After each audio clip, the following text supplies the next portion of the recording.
Hello student, आज का topic chemical reactions and equation से है, जिसमें हम सीखेंगे कन्वर्ट करना वर्ड इक्वेशन को बैलेंस केमिकल इक्वेशन में।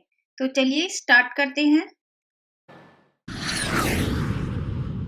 अब ये कुछ वर्ड इक्वेशन है जिनको हमें कन्वर्ट करना है बैलेंस केमिकल इक्वेशन में, और इसको हम देखते हैं किस तरह से ये पॉसिबल होगा। तो पहले इक्वेशन है कैल्शियम हाइड्रोक्साइड कार्बन डाइऑक्साइड के साथ रिएक्ट करके कैल्शियम कार्बोनेट और वाटर प्रोड्यूस करती है। तो हमें इनके केमिकल फॉर्मूले आने चाहिए, तभी हम इनको बैलेंस केमिकल इक्वेशन में कन्वर्ट कर सकते हैं। तो पहला रिएक्टेंट कैल्शियम हाइड्रोक्साइड रिएक्ट करता है कार्बन डाइऑक्साइड के साथ। तो कैल्शियम हाइड्रोक्साइड का फॉर्मूला जनरेट करते हैं। तो कैल्शियम की वैलेंसी +2 है और हाइड्रोक्साइड की वैलेंसी -1 है। तो आपने 9th में पढ़ा होगा किस तरह से फॉर्मूला जनरेट करते हैं।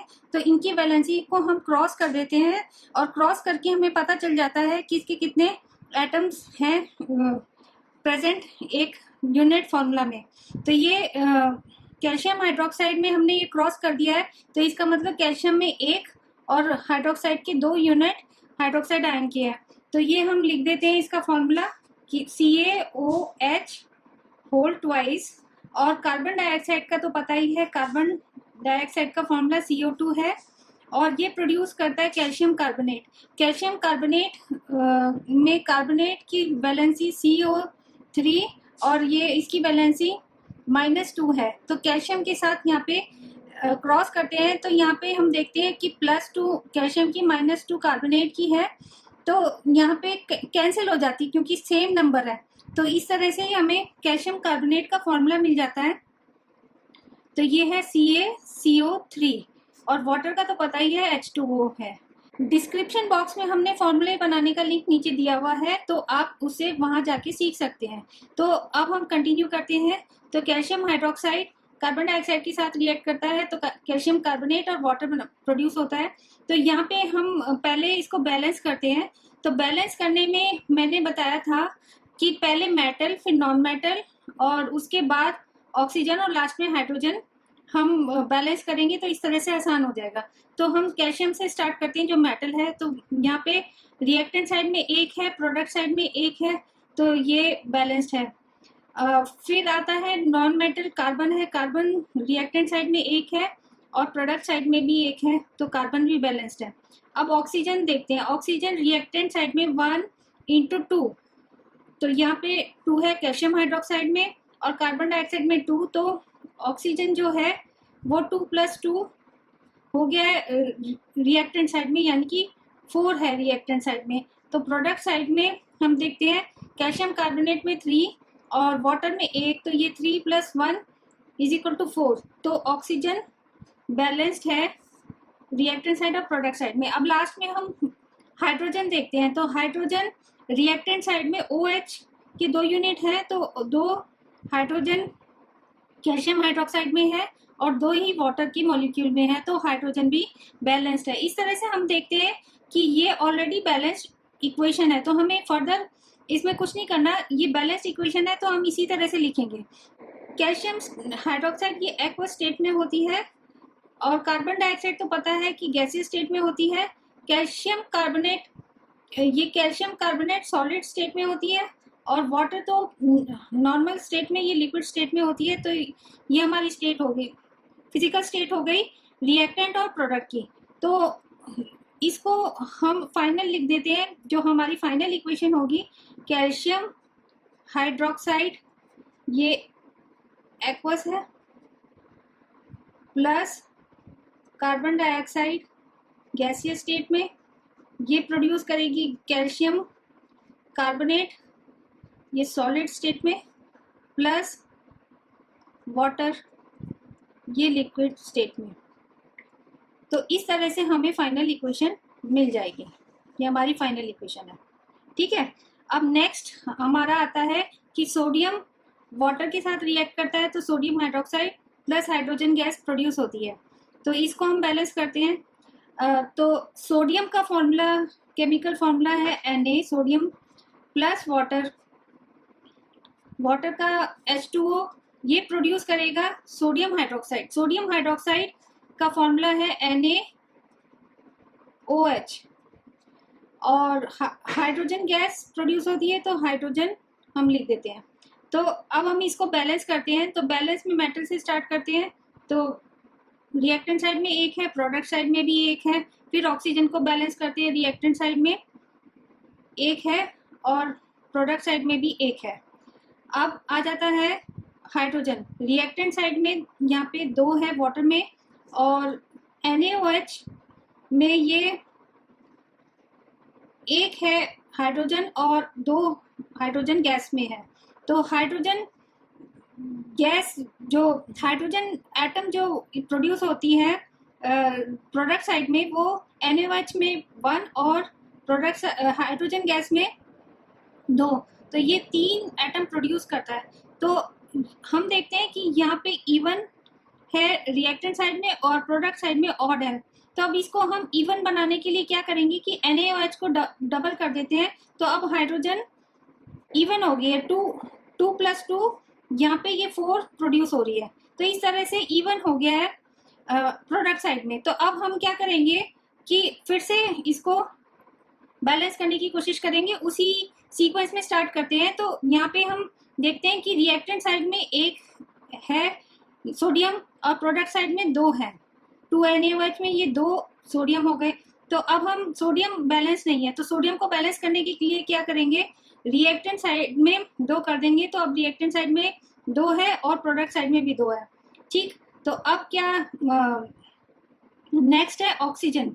ऑक्सीजन रिएक्टेंट साइड में अब ये 2 हो गई है, 2 NaOH में ये 1 2 + 2, तो ये 2 हो गई है प्रोडक्ट साइड में। तो इसको रिएक्टेंट साइड में 2 करने के लिए हम वाटर में 2 लगा देते हैं। तो यहाँ पे क्या होगा, ऑक्सीजन अब 2 प्रोड्यूस हो गया, 2 1 = 2, तो ये 2 प्रोड्यूस हो 2 रिएक्ट कर रही है। ठीक है, तो 2 रिएक्ट कर रही है, तो ऑक्सीजन बैलेंस्ड हो गई है। तो नेक्स्ट क्या है, हाइड्रोजन। हाइड्रोजन 2 2 = 4 रिएक्टेंट साइड में, और प्रोडक्ट साइड में देखते हैं 2 NaOH में 2 है और हाइड्रोजन गैस में भी 2 है। तो 2 + 2 = 4, तो अब हाइड्रोजन भी बैलेंस्ड हो गई है। तो अब हम देखते हैं कि हमारा सोडियम, हाइड्रोजन और ऑक्सीजन तीनों बैलेंस्ड हो गया है।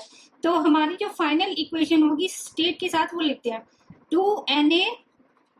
अब सोडियम होता है सॉलिड फॉर्म में, plus 2H2O। H2O normal state में, लिक्विड स्टेट में होता है।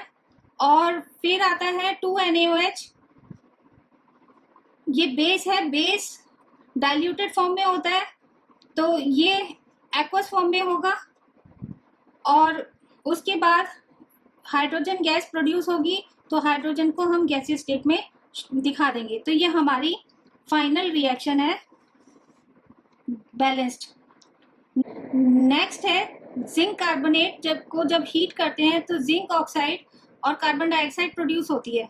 तो इसको चले बैलेंस करते हैं और इनकी फिजिकल स्टेट भी लिखते हैं। तो जिंक कार्बोनेट का फॉर्मूला होता है, जिंक की जो वैलेंसी होती है Zn की +2 होती है और कार्बोनेट की -2 होती है। जब क्रॉस करेंगे, क्योंकि सेम वैलेंसी है, तो ये कैंसिल आउट हो जाता है। तो हमारा फॉर्मूला आ जाता है ZnCO3।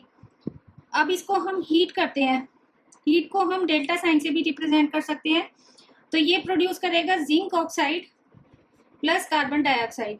अब इसको हम बैलेंस करते हैं। तो जिंक से स्टार्ट करते हैं, जो मेटल है, मेटल में जिंक है, तो ये रिएक्टेंट साइड में एक है, प्रोडक्ट साइड में भी एक है।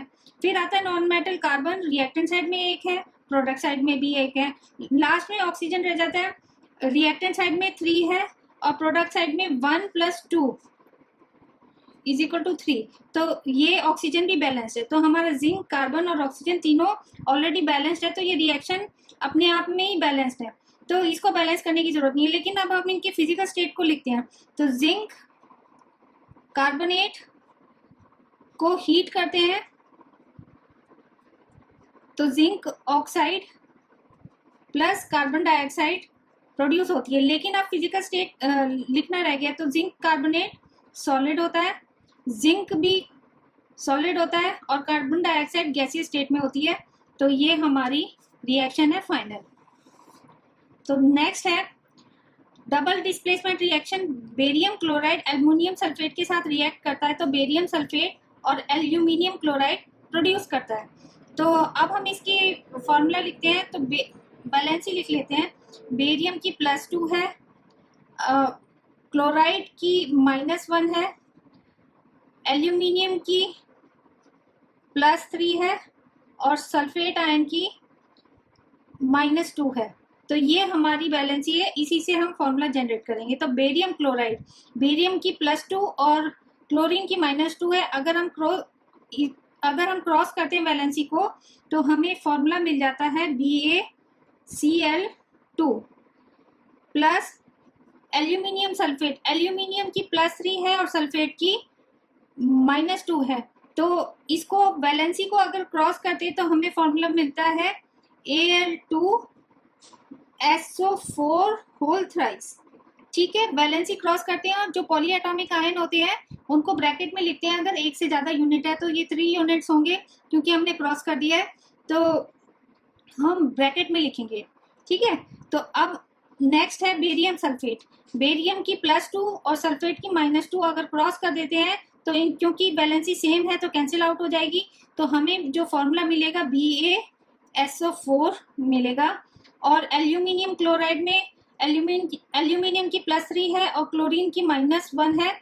तो अगर क्रॉस करेंगे तो हमें फॉर्मूला मिलेगा AlCl3। ठीक है, तो ये हमारी इक्वेशन बन गई। अब इसको बैलेंस करना है। बैलेंस, अब ये डबल डिस्प्लेसमेंट रिएक्शन है, यहाँ पे 2 मेटल है, बेरियम और एल्यूमिनियम, किसी से भी स्टार्ट कर सकते हैं। तो हम बेरियम से स्टार्ट करते हैं। तो यहाँ पे रिएक्टेंट साइड में 1 है, प्रोडक्ट साइड में भी 1 है, तो ये बैलेंस्ड है। फिर आते हैं एल्यूमिनियम की, रिएक्टेंट साइड में 2 है पर प्रोडक्ट साइड में 1 है, तो इसको 2 बनाने के लिए प्रोडक्ट साइड में 2 कर देते हैं। अब एल्यूमिनियम रिएक्टेंट और प्रोडक्ट दोनों साइड में बैलेंस्ड हो गया। अब आते हैं क्लोरीन कि अब क्लोरीन और सल्फेट को बैलेंस करना है। तो क्लोरीन को करते हैं, तो क्लोरीन रिएक्टेंट साइड में 2 है और प्रोडक्ट में 2 3 6 है। तो अब इसको हमें बैलेंस करना है रिएक्टेंट साइड में। तो 2 है तो यहाँ पे 3 कर देंगे, तो 3 2 6 हो जाएगा क्लोरीन। तो क्लोरीन अब बैलेंस्ड हो गया। अब आ जाते हैं सल्फेट में। सल्फेट को हम 1 यूनिट की तरह लेंगे और उसी तरह से बैलेंस करेंगे। तो सल्फेट यहाँ पे 3 यूनिट है, लेकिन यहाँ पे बेरियम सल्फेट में 1 यूनिट है। तो इसको अगर हमने बैलेंस करना है तो यहाँ पे 3 सल्फेट यूनिट करने के लिए यहाँ पे हम 3 लगा देंगे, तो 3 1 3 सल्फेट यूनिट हो जाएंगे। तो इस तरह से सल्फेट बैलेंस्ड हो गया। लेकिन अभी ये इक्वेशन बैलेंस नहीं है, इसको फर्दर बैलेंस करने के लिए फिर से स्टार्ट करते हैं इसी सेम सीक्वेंस में। अब हम देखते हैं बेरियम के 3 यूनिट है, 3 1 3, तो 3 यूनिट बेरियम के हैं और प्रोडक्ट साइड में भी 3 1 3 बेरियम के 3 यूनिट है। तो ये तो बेरियम तो बैलेंस्ड है। अब आ जाते हैं एल्यूमिनियम। एल्यूमिनियम के 2 एटम है रिएक्टेंट साइड में और प्रोडक्ट साइड में भी 2 है, तो एल्यूमिनियम बैलेंस्ड है। फिर आ जाते हैं क्लोरीन के। क्लोरीन के देखते हैं कि 3 2 6 क्लोरीन के एटम्स है रिएक्टेंट साइड में और प्रोडक्ट साइड में देखते हैं 2 3 6 प्रोडक्ट साइड में, तो क्लोरीन भी बैलेंस्ड है।